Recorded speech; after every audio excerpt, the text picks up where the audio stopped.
Howdy folks, it is the Command Line Vulpine here, and welcome to Let's Play Master of Orion 2, Battle at Antares.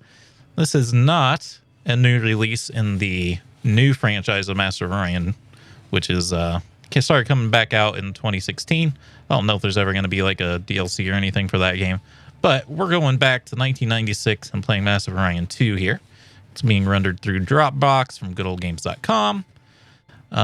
Yeah, I needed a comfort food game because if you've been watching my post feed here on YouTube, my basement flooded, and as simple as that sounds, it's led to like one problem after another, and I am losing my mind. So I just need a game that's like nice and nostalgic for me and just calms me down because I've been having a really bad time of things.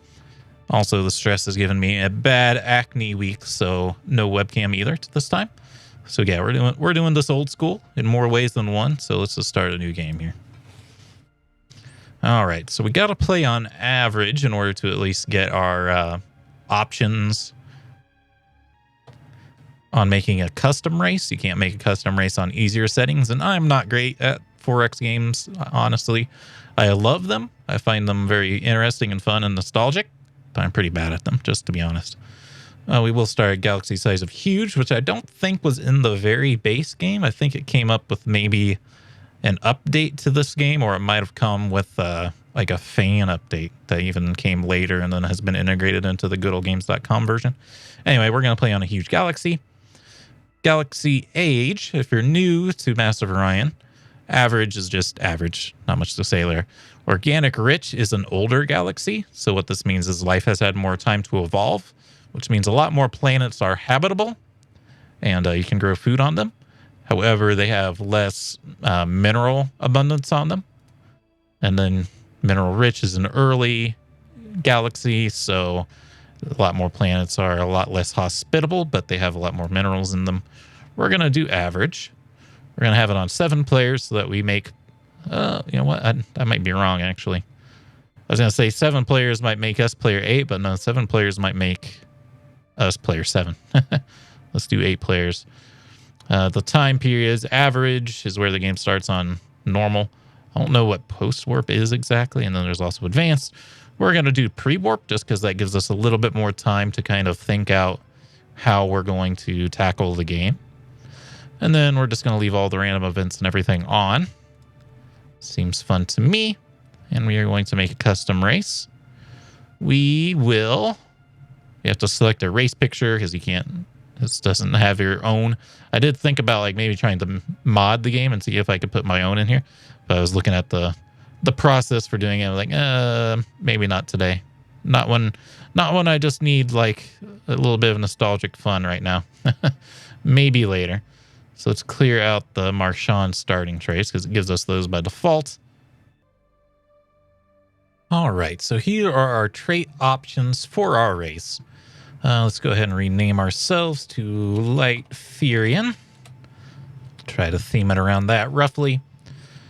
So let's grab some easy picks. I don't really care if my spies are very good, and I'm going to try to avoid ground combat, so let's also give us a penalty to ground combat. Everything else over here I would not like to really mess with. Governments, it's kind of funny. You start with a dictatorship in this game. It makes your spies a little bit better, so it actually cancels out the spying penalty, which is interesting here. Planets suffer a minus 20% morale penalty until a marine barracks is built. I think on our home planet, we have a marine barracks at the start. And I think this 20% morale penalty applies to like all production. It might also apply to like food and science, but it at least applies to production, I think. And then dictatorships, the same way. Population at 1 for 8 turns. We don't really care about that. We will probably just bombard planets until there's no one left because we suck at ground combat anyway. Then we have democracy. And then democracies makes it so our spies would be even worse. Our spies would be at minus 20, which I think is effectively like 20%. It might be different because over here, population is represented by 50%. But I think you can basically think of it as a percentage. Basically, because everyone has rights and stuff, our agents are less effective at protecting us. Democracy is assimilate capture population twice as fast. Because of the free exchange of ideas, research generated by scientists is up by 50%. I think that comes out to +1 extra science per person at the start. And then also with promoting trade, all tax revenues are increased by 50%. And you can annihilate captured populations, but like I said, it doesn't actually stop you from bombing them out of existence. So I might do democracy. Democracy is also what Light-Furians actually have, but we might not be able to actually replicate Light-Furians in this game because we might need more points than it gives us. And then unification is like hive mind. It's like the Borg. This game was made in 1996, so yeah, they were probably thinking about the Borg when they put this in. It's very strong, but there's also some negatives associated with it. That's why it's cheaper than democracy. So we'll go with democracy for now. The other big one to think about here is creative. The way science works in this game is you're presented with categories of science, and in each category, there is 3 types of science. If your default settings, you can only research one of the 3. If you're creative, you can research all 3, and if you're uncreative, it randomly selects one, which is kind of funny. So I would like to be creative because that gives us a huge boost. Unfortunately, now I can't pick anything else. And I think I would like to pick some other things. I think our best bet here is to pick low-G world. It's somewhat correct. Like Lightfire's homeworld has slightly lower gravity than Earth, but not by a lot, though. But you can make it work. But all this does is it lowers our ground combat ability by 10 again, which I'm fine with because, as I said, I'm going to try to avoid ground combat anyway. What it doesn't really tell you here specifically, it doesn't give us numbers for it at all, is on normal gravity worlds, I think we have a minus 25% production penalty because our people are struggling under the gravity. And then a high gravity worlds, I think it's like minus 50% production, which can suck. But we're going to pick it because that's 5 freaking points, man. That's so much. And then we have a few more options now. Lucky is kind of interesting because it just makes it so random events and stuff are more often good for you. And I think you're also not affected by negative universe events, which some of them affect everyone in the game. So being lucky and not being penalized for that could be pretty powerful. But it's random. I don't really like relying on random stuff. Omnipotent or I've never heard of omniscient. Huh. Always thought this said omnipotent in the past, but I guess it's not. I'm not sure what omniscient means exactly. But this means that you see everything in the game. You know what all the plants look like. You know what their resources are. You know where they're at and everything. This is extremely powerful. But it's also kind of boring because you just know where everything is. Yeah, usually this is described as omnipotent. So omniscient might be made up for this game, actually, to be honest with you. We're not going to bother with any of these other ones down here. Where I start to be interested in is like a better homeworld because it's going to be the hub of everything. So we could do like artifacts world increases the research on this planet by 2 for each scientist, actually. And then with the 50% bonus from democracy, that might be pretty big. Rich homeworld makes it so each worker produces 5 production. I think at default it's like 3 or 4. And then large homeworld just makes it so there's more space for people to live in. So I think let's do artifacts and rich. That seems like a good combination to me.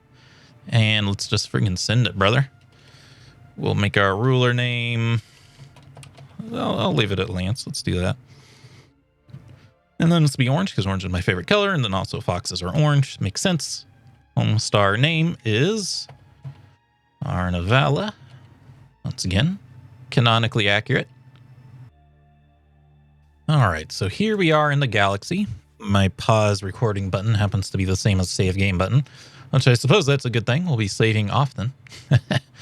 Anyway, here we are in our galaxy. this is all there is to it. You're not seeing things. This isn't going to be exactly a tutorial series, but I'm going to kind of explain some of the things that are weird about this game compared to modern 4X games. So yeah, this is our whole galaxy. The zoom, it's not great. We kind of pick where to zoom in at, and then it's kind of the whole screen. We can't pan around. I just stay zoomed out. There's not really a reason to stay zoomed in. On the right, we have our monies. We have our capacity for spaceships. We have the capacity for 6 right now. We have 6 open slots. Food does not get stored in this game, so you always have to produce as much as you need, and overproducing is a bad idea. So that's what's representing that we are at net zero food right now. These are our freighters. If we have planets that don't produce their own food, which is actually pretty common in this game, because they tried to make things realistic for 1996, which was thinking that habitable planets almost didn't exist back then. We've since learned that is probably not the case, but yeah. So freighters, you're going to need them to be able to take food to places that don't have food. And then we have our research. So we'll just get some research going right at the start. All these 50 cost researches, everyone's going to be able to research all 3. It doesn't matter if you're creative or not, just because these are all like pretty critical. But in the future, and including these better ones here, most races would only be able to select 1, but because we are creative, we get all of the researches in their category, which is going to be nice. But to start with, I'm thinking we should do Kimmel. We're going to be building up our home world. We might want to rush to like soil enrichment in biology, or we might want to rush to automated factories and construction. Because a lot of these are like military. There's some stuff for like exploration over here. But we don't quite need to explore yet. Let's do biology first, even though it's a little bit more research points we need. Oh, what the hell? Our second planet in our solar system. Wow, this is incredibly lucky. The second planet in our solar system has 5 population. It's tiny. It's a very small planet, which kind of sucks. But it has abundant resources, low gravity, and it's Gaia. Gaia worlds are better than Terran worlds. And Terran is like Earth. Is Earth-like. There's also a huge radiated heavy gravity world here, which is going to be gnarly for us with our low gravity standards. But yes, also this one is a low gravity planet, which means we won't suffer any penalties over there. We need to colonize that like as soon as possible, I think. So here's our planetary view for like working on our novella here.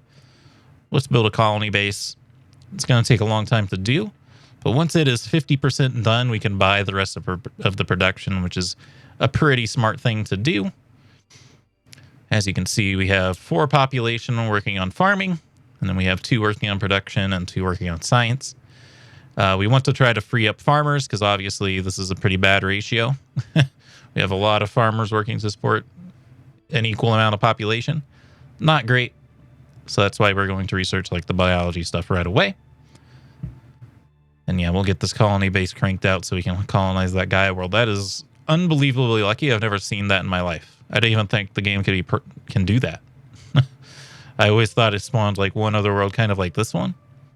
Even still, this one is almost a good planet just because it's huge. But usually they're just like that planet. And that's all we have to do right now. So we can't talk to anyone yet. We haven't encountered them. We're just earning money and building things. Let's crank through a few turns. You can finish production early when percentage chances start appearing down there in the science tree. That means you now have a percentage chance of finishing the research early, which is nice.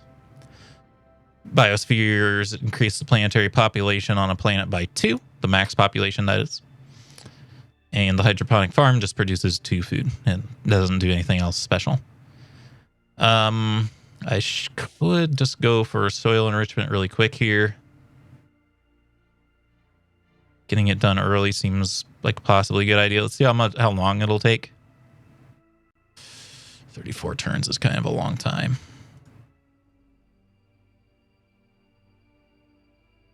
Okay. No, let's do it. It scares me, but let's do it.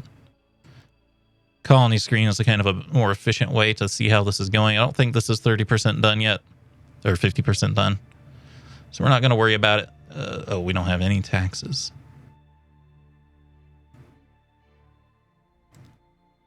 Let's see. We might want to put some taxes in. I just want to make sure we know like how our population's doing.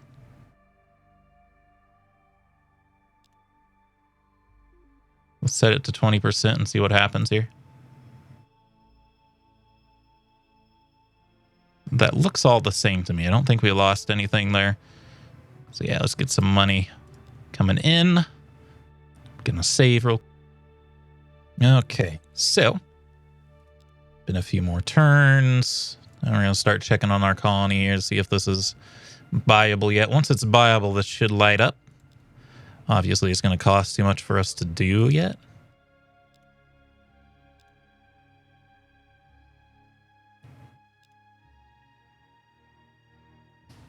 I'm short by 41 credits still. It's billion credits is what BC stands for. Same with the population. The population, these represent like 1 billion people. Actually, I think they represent 1 million, which doesn't really make sense. It's better to think of them as 1 million. It's a little bit more accurate to the planet sizes and stuff. Now we can buy this. All right, let's check this. Do you want to spend 164 BC to buy 82 production? This is a 2-to-1 scale. That means we have gotten through 50% of the production of this thing, so we can do it. I just want to check. It's spicy, but we're going to do it. We're going to do it. This is what I always messed up with as a kid. I didn't know you could, I didn't know there was like a threshold you had to hit before it could be cheaper to rush production, basically. I knew you could rush it, and it was really expensive. And then I knew you could also just take a long time to build something. I thought that popped up on its own to say, here we go. Select a planet for the colony base in the Arnavala system. This incredible planet here, to be honest with you. Yeah, so 3 food per worker. I think on Arnavala, our home world right now, it's only 2 food per farmer on the Terran planet. It's 3 on the Gaia planet, which is insane. It's an incredibly good find. It's basically like a paradise world. Man, what an incredible find. Right now, this person needs to farm, unfortunately. I'm just going to have them build housing for a minute because they're not producing anything anyway. I think we need... Oh, we can't build freighters yet. No. I'm not sure I want to build a hydroponic farm here. We don't need biospheres yet. Let's just work on housing here for a minute. Maybe they can get food there. We have +3 food, which tells me that maybe I don't need... Yeah, this planet's actually okay. Okay. They don't need a marine barracks because we're not an autocracy or whatever. A hydroponic farm here might be valuable just because there's not much population space. Even still, though, because it's Gaia, I think we might just want to save our money and just put people here. Biospheres will be valuable on this planet. I think for now you just work on housing because you don't have enough population. And then on our home world, you don't necessarily need to be working on housing. I don't really want to put a colony base on the toxic planet yet just because it's kind of a hellhole for us. I think it's high gravity and high gravity and radiated. Okay, we don't have enough. See how this is blinking red? We don't have enough freighters to ship the food to the other planet. So yeah, you do have to be here. I think technically when they're working on housing,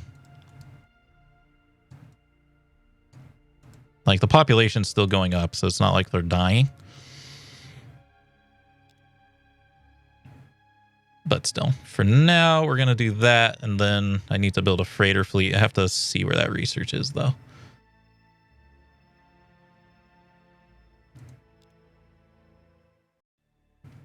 Where is the freighter fleet?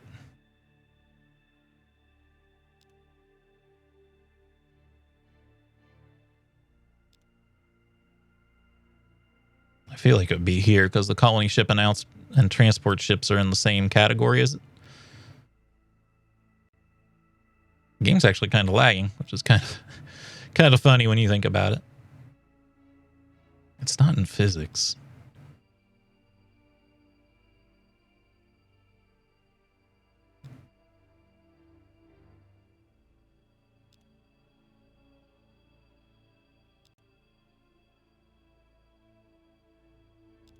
Oh, I'm dumb. It's right over here. I was looking for freighter fleet, not just freighters. Just knock it out real quick because we need it. There we go. There's our freighters. There's our nuclear bomb. Somehow we didn't have that yet. Okay. Unfortunately, we got slowed down from doing this. We might not need soil enrichment now, though.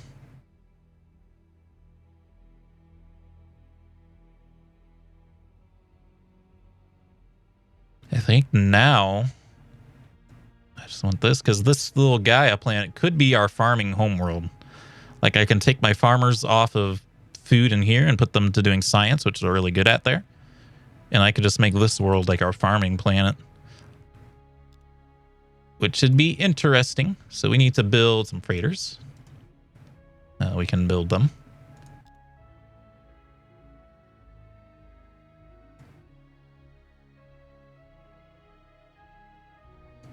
And then I'll just put housing back in the thing. Production isn't wasted in this game, so anything that's overflow on getting this freighter fleet done will go into housing. So it's always good to have like a queue set up.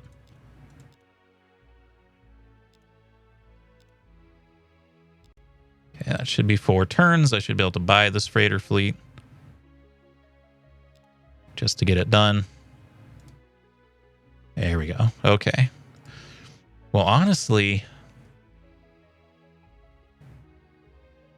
yeah, I think I want this planet to be my farming planet. And I think I want Arnavala to... Because I think you only produce 2 food.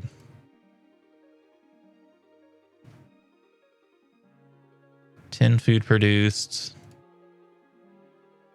Yeah, they only produce 2 food here. So it's better to turn the other planet into our farming planet. So also production over a certain level produces pollution. Because of taxes, our production is down. I understand now. That's only regular production. It's not anything else. 8. Let's just see. Is this still 8? Yeah, you can see that that worker wasn't actually contributing that much. So we'll put them on science where they can produce a lot more science. There's our extended fuel cells and our standard fuel cells. So we should probably work on a scout ship now. We're not too worried about electronic computer. Research labs, do you... Yeah, you increase the amount of science that people produce. So I will do this next. I'm doing things in a weird order. I think it might hurt me. Okay, I cannot afford to hire this guy. He is a leader. Specifically, he's a ship leader. He's a fighter pilot. Makes fighters better. I don't really use fighters, though. Crap.